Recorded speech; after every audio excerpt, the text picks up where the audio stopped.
got these three watching over us for the whole interview. They need seats or are they comfortable? I think, yeah, they're used to standing. They can stand. Perfect. All right, well, guys, thank you for being here. So I think my first question is kind of what inspired this project? Kind of, there's a lot of fantasy stuff out there in the market already, but tell us what was the impetus for this project? Well, it was a combination of things, and certainly Game of Thrones and watching that, and then getting into A Song of Ice and Fire and everything. I happened to be reading that as I was working with Beth, that sat over here, and I knew she had extensive stage combat experience, and I said, I'd love to do something with you with some action, because I never directed anything with action in it. And then that sort of morphed into a fantasy web series.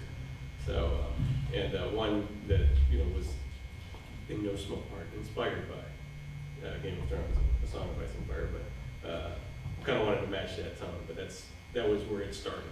Cool, very cool. And then for Kelley and Bjorn, how did you guys get involved in the project and bring it to fruition?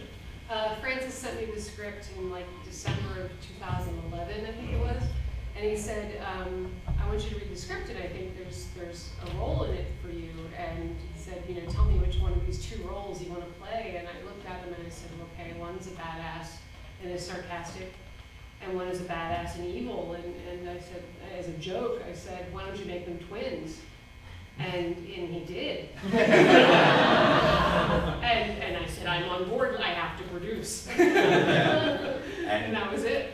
And he sent me the script around the same time, and I was like, yeah, we got to do this. And it can't just be a short film. Let's do a pilot or a web series. And over a year later, my God, I'm not sure what I signed up for. But, Exactly. Yeah. So, and in terms of, Francis, what is your background? You said you directed other projects. Are they pretty different from this? They're very different from this. This is actually my first kind of foray into anything. I directed 2 feature films, Boxing Day and 6 Non-Smokers. Boxing Day, you can see boxingdaymovie.com. Hilarious comedy about the post-racial family. And, but this, as I said, I wanted to do something different from what I had done in the past. And TV is really good right now. There's so many good TV shows, and it really showed how the serial format kind of trumps movies, because you can tell that long story over a lot of episodes. So I said, let's do something like that. And what was the question? What was your background? Right. Okay. So kind of how is this different from other stuff? Yeah, I mean, it kind of going into the serial web series format was different from working with film. I mean, the technique is the same. You're going to go on set, you're going to shoot, you're going to cast actors and everything. All that's the same. It's just really kind of what that final product is in terms of delivery. So, but all of the storytelling and everything else still applies. Sure. And kind of without giving any spoilers, because obviously we want everybody to go to the site and check it out, can you give us a little bit of a plot primer, kind of, to add in some of the details from the trailer that you saw?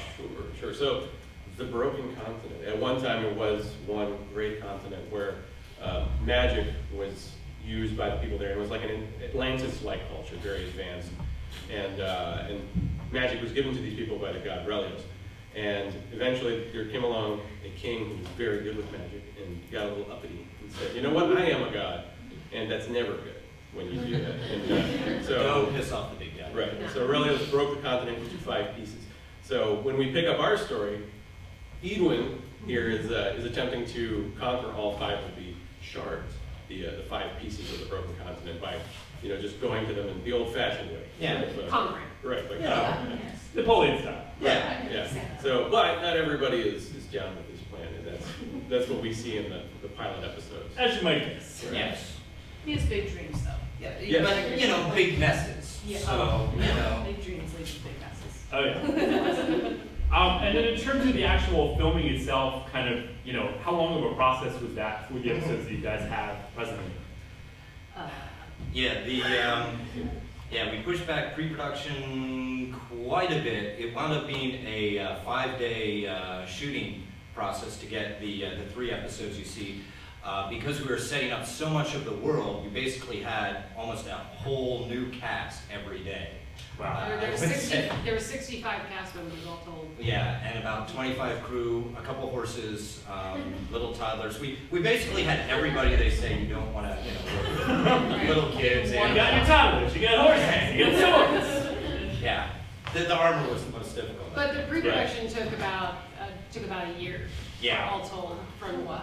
From planning to casting to Fundraising. Fundraising, Yeah, we did and you guys Kickstarter, yeah. raised it on Kickstarter, as did we, so Yeah. glad that worked out. We were casting just about 1 year ago, Yep. like around the corner. Yes. Cool. That to give you some idea of the length of the process. Sure. That's what was happening. Well, kind of through that filming, do you guys have any funny stories about stuff that happened? Because I understand that you guys filmed it around here.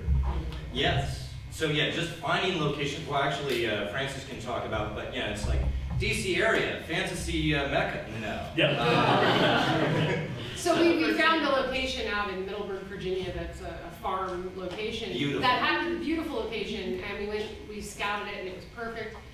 And it was about a half an hour from Dulles Airport. Which was apparently closed the day we did location scout. Right, and so No planes. literally every 5 minutes for the 3 days we were on that location, there was a plane going over. Except when there was a motorcycle nearby. Except when there's a motorcycle or a random truck with a loud, yeah. Yeah, the sound was a little challenging, to say the least, for a fantasy piece that happened in medieval times. Right, so 747 sound effects and Harley Davidson's not really part of that. Exactly. That's a bit too much, giant eagle magic. Hey guys, it's the Eagles again! Oh no! He's in the right place. Yeah, I know. For Eagles, yeah. And the residuals for 747's waffles. That sounds like a big nightmare, but you guys Yeah. worked around it. Because we had a union agreement, and adding Sure. any sort of mechanical device awful. We may or may not have called in certain threats to. Well, hey, I don't know It anything may or about may not have worked. And otherwise, what's next for you guys in terms of, I know you have the 3 episodes up on the site right now. Is there a next season or next series of episodes coming?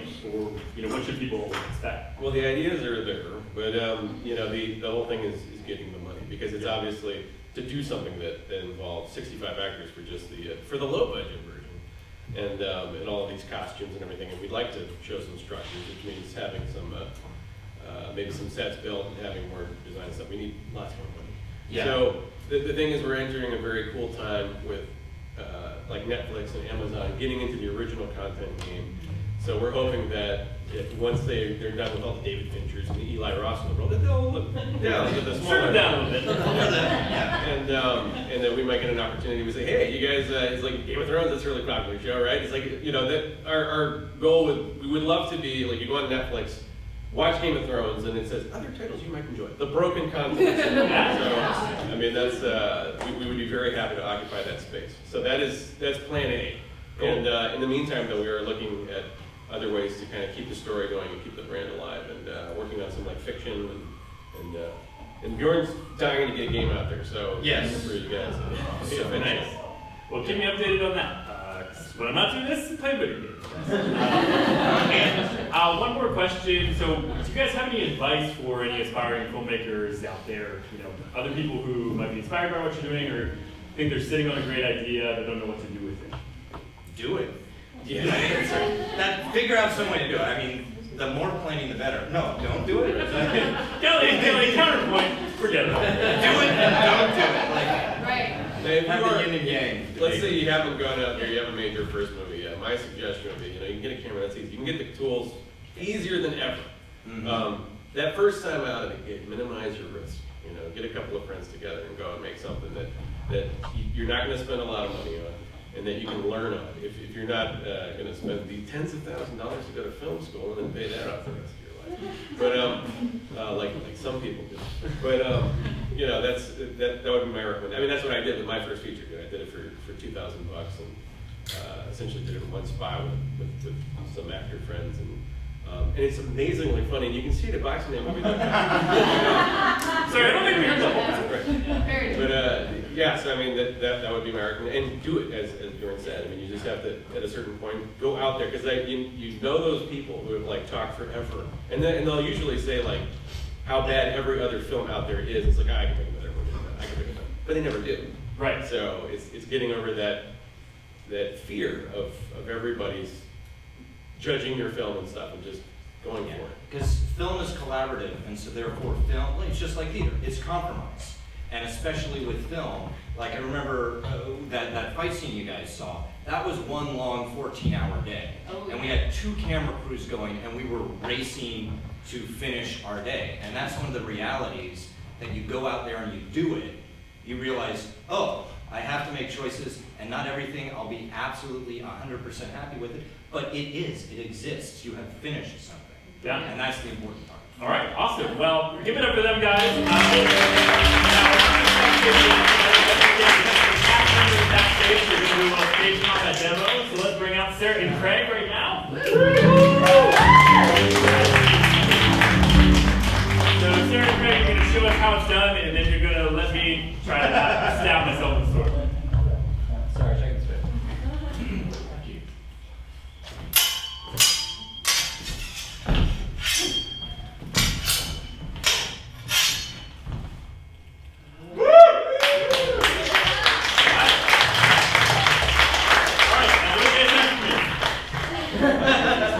Right. So are you right-handed? Yes. Okay, right hand there, left hand down here.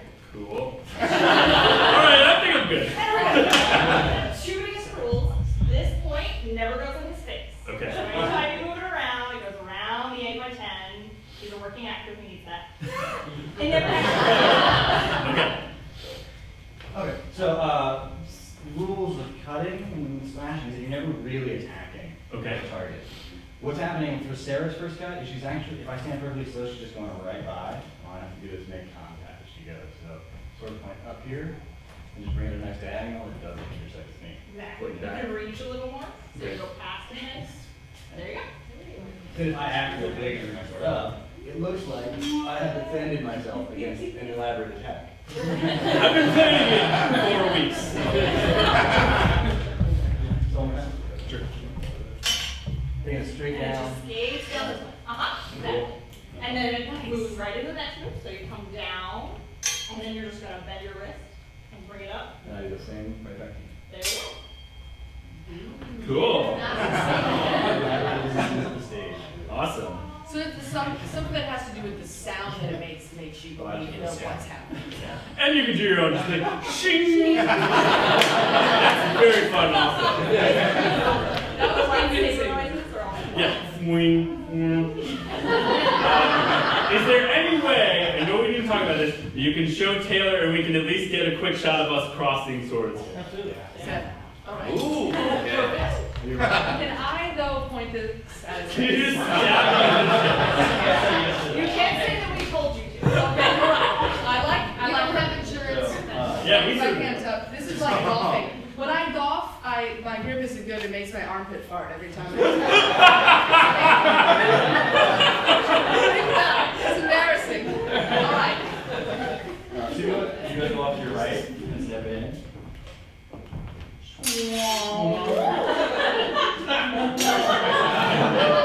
Pepper, your mom's dangerous. That was convincing, wasn't it? Yeah. Yeah.